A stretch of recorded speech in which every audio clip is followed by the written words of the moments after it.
Hello বন্ধুরা, যারা social মিডিয়াতে বিশেষ করে ফেসবুক এবং ইউটিউবে প্রফেশনাল মোডে কাজ করেন, তাদের উদ্দেশ্যে দুটি কথা বলা। বন্ধুরা, আপনারা অবশ্যই ধৈর্য এবং মেধাকে সমন্বয় করে, অর্থাৎ ধৈর্য এবং আপনার মেধার সর্বোচ্চ প্রয়োগ করে আপনি কাজ করে যান। সফলতা একদিন আপনি পাবেনই।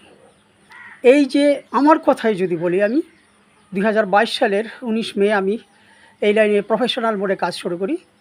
আর 2025 সালে 6 মে আমি আমার ফেসবুক পেজ নমিনেশন সাবমিট করি এবং 2025-এর 7 মে আমি আমার প্রোফাইল মনিটাইজেশন সাবমিট করি। তো বন্ধুরা, দোয়া করবেন, আপনাদের জন্য দোয়া এবং শুভেচ্ছা ভালোবাসা রইল। ধৈর্য ধরে আমাদের কাজ করতে হবে, এর কোনো বিকল্প নেই। ধন্যবাদ বন্ধুরা, সবাই ভালো থাকবেন। ইনশাল্লাহ আবার দেখা হবে। আসসালামু আলাইকুম।